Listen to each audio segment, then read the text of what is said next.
Hello students. तो पिछली class में हम लोग स्टडी कर रहे थे आर्किमिडीज प्रिंसिपल। आर्किमिडीज प्रिंसिपल एक ऐसा प्रिंसिपल होता है जिस पर बहुत सारे फिनोमेना हमारे काम करते हैं।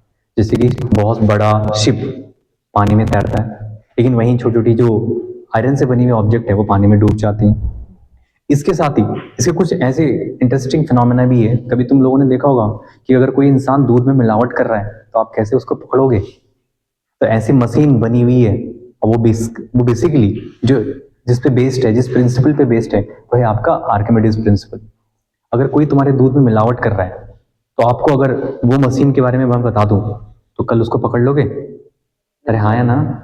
बिल्कुल पकड़ लोगे। तो उसका नाम है आर्किमिडीज प्रिंसिपल पे काम करने वाला एक ऐसा मशीन जिसका नाम है लैक्टोमीटर। क्या नाम है? लैक्टोमीटर। तो आर्किमिडीज प्रिंसिपल की एप्लीकेशन ऑफ आर्किमिडीज प्रिंसिपल।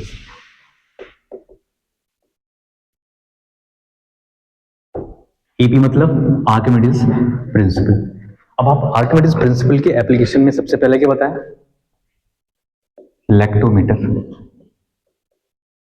अब आप समझ ही गए होंगे लैक्टो, लैक्टोबैसिलस लैक्टो है। अब समझ गए? तो लैक्टो वर्ड क्यों है? मिल्क से रिलेटेड। क्योंकि ये क्वेश्चन आपके कंपटीशन एनटीएससी में भी आया हुआ है, नेशनल टैलेंट सर्च एग्जामिनेशन में, कि बताइए ऐसा कौन सा डिवाइस है जो आर्किमिडीज प्रिंसिपल पे वर्क करता है और ये दूध में जो पानी की मात्रा है उसको बताता है। अब क्यों? क्योंकि जो मिल्क होगा, प्योर मिल्क, उसके अंदर कार्बोनेट होगा। अब जब कार्बोनेट होगा तो उसकी डेंसिटी कैसी होगी? अलग। और जो पानी की डेंसिटी है वो कैसी होती है? अलग।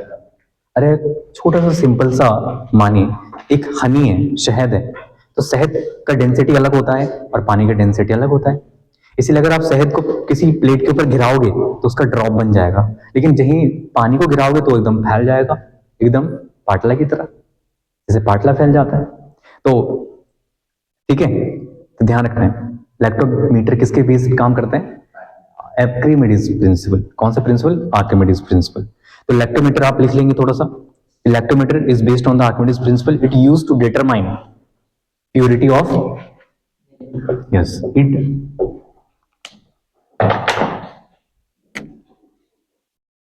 used to determine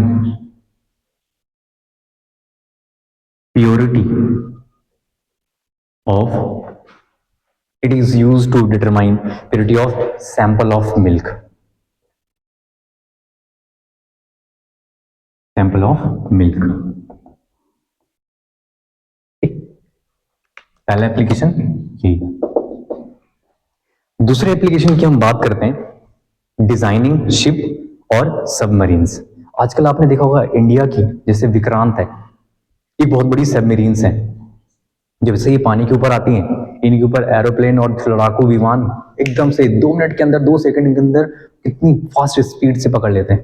क्योंकि अगर ऐसे प्राइवेट जेट और ऐसे जगहों पे या ऐसे एरोनॉटिक्स की चीजों को रखना बहुत ज्यादा कॉस्टली है। तो शिप आपका बिल्कुल इंडिपेंडेंट है, ओपन है, वहां पर आराम से सबमरीन्स, और एक सबमरीन्स के अंदर बहुत बड़े क्या होते हैं, शहर के बराबर स्पेस होता है। जब ये सबमरीन चलती हैं तो इनसे फिर एक साउंड भी जनरेट होता है, उसको हम नेक्स्ट क्लास में पढ़ेंगे। सोनार सुना है कभी? साउंड नेविगेशन के लिए इसका यूज करते हैं। पर ऐसी सबमरीन्स, सबमरीन्स मतलब एक तरह से पूरा का पूरा नेवी का जो एक हमारी फोर्स होती है, नेवी फोर्स। हमारे पास 3 तरह की फोर्सेस होती हैं। आर्म्ड फोर्स जो कि किसमें चलता है? लैंड में। एक होता है एयर फोर्स जो कहाँ चलता है? हवा में। और एक होता है जो पानी के अंदर चलता है, वो कौन सा है? नेवी। तो नेवी फोर्स 6 महीने पानी में रहता है, 6 महीने वो फिर बाहर आ जाता है। तो उन वो जहां रहते हैं, क्योंकि पानी में ऐसा रहना, तुम्हें पता है ना, पानी बार बार बॉडी में लगता रहेगा तो क्या होगा? हार्मफुल है, क्योंकि वेट होता है तो उसकी वजह से इन्फेक्शन हो सकते हैं। तो सबमरीन बनाई जाती हैं, बड़ी बड़ी सबमरीन्स। और सबमरीन्स एक तरह से कैसा है, एक बिल्डिंग की शेप का जैसा है। उसके अंदर पूरा फैसिलिटी होता है पूरा नेवी ऑफिसर के लिए, जैसे कि उनका रहना, खाना, खाना पीना, नाचना गाना, एकदम परिवार तक लेके जाते हैं लोग अपने वहां पे। तो फिर दूसरा, दूसरे का नाम क्या बोला है? It use to design, it used to design ship and submarines. अब जो सबमरीन्स होती हैं और क्या शिप बनाए जाते हैं, अब तुम्हें पता है शिप का कितना इंपॉर्टेंट रोल है। पहले जमाने में चलने के लिए क्या था, सिर्फ ट्रांसपोर्टेशन के लिए हॉर्स, एलिफेंट। लेकिन बेचारा एलिफेंट और हॉर्स चलेगा कितना, भागेगा कितना, दौड़ेगा कितना। लोगों ने जब इन्वेंशन करी तो सबसे पहले बोले कि यहां से जाना है लंदन, लंदन जाएगा क्या घोड़े में बैठ के, कितने दिनों में लगेगा, घोड़ा थक जाएगा, इंसान बच जाएगा, क्या करेगा, फिर पैदल चलेगा, फिर वो भी मर जाएगा। इससे अच्छे क्या करा, water transport is the best transportation. क्योंकि बीच में क्या करते थे, डकैत मिल जाते थे।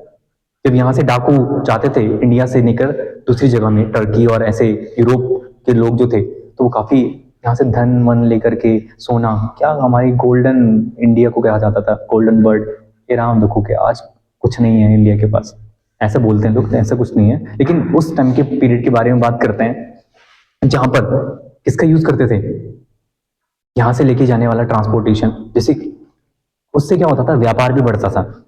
जैसे इंडिया में बहुत सारे अच्छे मसाले होते थे, इंडिया का बहुत सारा अच्छा चीजें रहती थी, जैसे कपड़े, यहाँ के लोगों के पास कपास बहुत होता था, तो ऐसे फिर इन चीजों को इंपोर्ट एक्सपोर्ट करते थे, पर इसमें बहुत टाइम लगता था। तो क्या बनाए गए, फिर शिप डिजाइन हुआ। तो शिप बनाए जाते हैं खासकर ट्रांसपोर्टेशन के लिए। आदमी भी बैठ करके कैसे जा रहे हैं, आजकल तो वीजा वूजा लगता है, फीस, आधार कार्ड लगता है, लेकिन पहले कुछ नहीं लगता था। जिसके पास थोड़ा बहुत पैसा कमाया, जेब में रखा, बैठ गए जहाज में, पानी के जहाज में चल गए। ओके, पर वो शिप और वो जो सबमरीन, तो हमारा नेवी फोर्स काम करता है। शिप का काम क्या होता है, इंपोर्ट और एक्सपोर्ट करना, इससे इकोनॉमी भी बढ़ता है। अब ध्यान से सोचिए, जो ये शिप बनाए जाते हैं, इनका डिजाइन ऐसा रखा जाता है कि जिससे ये पानी में फ्लोट करें। शिप की जो डेंसिटी होगी, शिप की क्या होगी, डेंसिटी, और पानी जिसके ऊपर ये चल रहा है उसका डेंसिटी, डेंसिटी ऑफ वाटर। क्या पिछली क्लास में हम लोगों ने डेंसिटी पढ़ा हुआ है, पढ़ा हुआ है। और हाँ कौन बोलेगा, अरे हाँ या ना, जो बोले चमका, बोलो चमका। तो देखिए, ओके, डेंसिटी ऑफ वाटर और डेंसिटी ऑफ किसका, आयरन, डेंसिटी ऑफ आयरन। क्योंकि डेंसिटी कैसे निकलता है, डेंसिटी देखो बच्चों, डेंसिटी इज इक्वल टू होता है, बताया था, मास अपॉन वॉल्यूम। अब आपको पता है आयरन का मास तो हमें पता ही होता है। अगर आप 2 किलो 3 किलो 4 किलो 5 किलो जितने भी लोहा है जिससे वो पूरा का पूरा शिप बना, उसको आप मेजर कर सकते हो। और मास को मेजर करने के लिए हमने फॉर्मूला भी रखा हुआ है, फोर्स अपॉन एक्सेलरेशन। साथ साथ हमने एक बैलेंस भी रखी हुई थी, याद करो, मास को मेजरमेंट करने के लिए बैलेंस भी होती है, एक तराजू टाइप का। वॉल्यूम को कैलकुलेट करना हमारे पास आसान है। आप जो भी तरह का शिप बना रहे हो उसका वॉल्यूम कैसे निकाल सकते हैं, अगर वो स्फेरिकल बॉडी है तो उसका होगा 4/3 पाई आर क्यूब, अगर वो सिलेंड्रिकल बॉडी है तो उसका क्या होगा, पाई आर स्क्वायर एच। अब समझे ना, तो किसी चीज का वॉल्यूम निकाल करके उसका मास से डिवाइड दे देंगे तो क्या बनेगा, डेंसिटी। तो पानी का भी डेंसिटी हमें पता होता है, वाटर इसका भी डेंसिटी पता होता है। कोई भी चीज तभी फ्लोट कर सकती है, क्या बोला, कोई भी चीज तभी फ्लोट कर सकती है जब डेंसिटी ऑफ वाटर ज्यादा होगा और डेंसिटी ऑफ उस ऑब्जेक्ट का कम होगा। अगर इस वाले के ऑब्जेक्ट का डेंसिटी बहुत ज्यादा है, जैसे कि मैं ही हूं और मेरे ऊपर खली बैठ जाए, तो क्या होगा, संभाल पाऊंगा खली को, खली मेरा चटनी निकाल लेगा। क्या निकाल लेगा, चटनी। तो फिर तुम्हें पढ़ाएगा कौन, इसलिए मैं खली को नहीं बिठाऊंगा, मैं बैठ जाऊंगा खली के ऊपर, क्योंकि खली तो एकदम उठा करके मुझे लेके चले जाएगा। और अगर वो मुझे लेके चला गया तो तुम्हें पढ़ाएगा कौन, इसलिए मैं उसके साथ भी नहीं जाऊंगा। इसलिए एग्जांपल लेते हैं दूसरा, कौन सा, वाटर और शिप का। ये तो शिप का डेंसिटी कैसा होता है, कम, और इसका डेंसिटी कैसा होता है, ज्यादा। इसीलिए अब एक इंपॉर्टेंट कंक्लूजन क्या पढ़ा अभी हमने, केस नंबर 1। केस नंबर 1 हमें कहता है कि कोई बॉडी कब क्या करेगा, फ्लोट करेगा।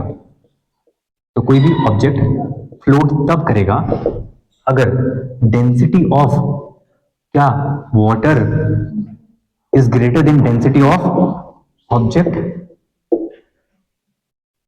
ऑब्जेक्ट कोई भी हो सकता है ना। अब मैं शिप के बारे में बात नहीं कर रहा हूं, मैंने कपड़े निकाले और एकदम से कूद गया पानी में और मैं डूबने लग गया, तो मुझे क्या करना पड़ेगा, अपना थोड़ा डेंसिटी को बढ़ाना पड़ेगा, डेंसिटी को कम करना पड़ेगा। मतलब अपने हाथों को फैला दूंगा, जब हाथों को फैला दूंगा तो वॉल्यूम क्या हो जाएगा, बढ़ जाएगा। अगर वॉल्यूम बढ़ गया तो डेंसिटी कम हो गया।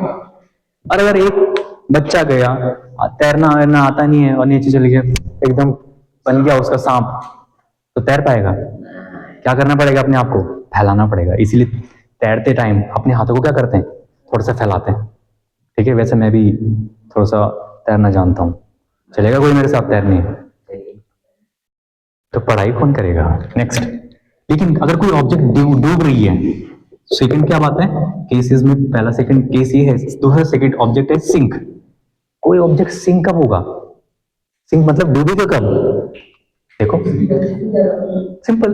अगर डेंसिटी ऑफ वाटर, या अब अगर हम इसमें वाटर की जगह कुछ और मान ले, तो क्या मैं इसको एक जनरल केस बना दूं?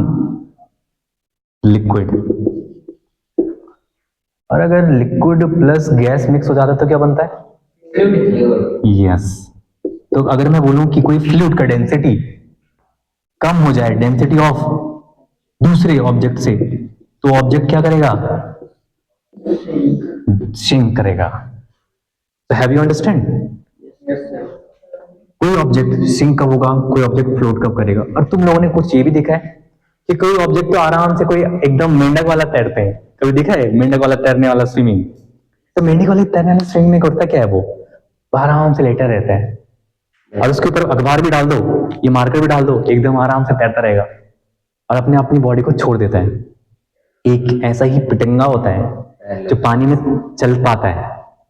कैसे तैरता है बताऊंगा कभी, जब आप बड़ी क्लास में जाएंगे। Surface tension. जैसे वो पिटंगा वहां ऊपर बैठता है, तो अपने पैरों से वहां पे सरफेस के ऊपर एक पतली सी लेयर बना देता है, सोप की तरह लेयर, साबुन की तरह लेयर। और जैसे वो चलता है तो एकदम से आराम से नॉर्मल वहां मूव करता रहता है। मच्छरों को भी देखा होगा, वो पानी में डूबते नहीं है, बल्कि पानी में भागते हैं, दौड़ते हैं, कबड्डी खेलते हैं, वॉलीबॉल खेलते हैं।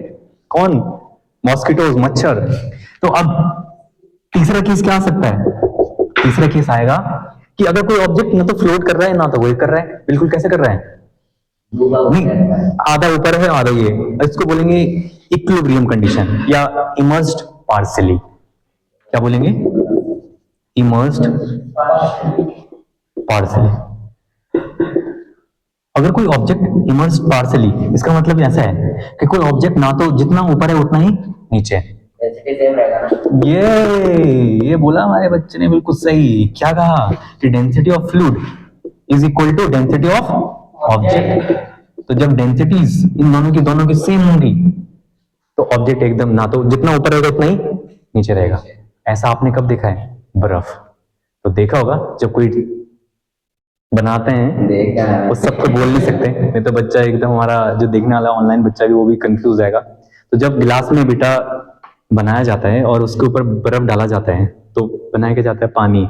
तो उसमें पानी, बर्फ क्या करेगा? आधा ऊपर रहता है आधा नीचे रहता है, क्योंकि डेंसिटी ऑफ आइस और डेंसिटी ऑफ वाटर लगभग अप्रोक्सीमेट सेम होती है। तो पी जाए इसको, वीडियो को पॉज कीजिए और इसको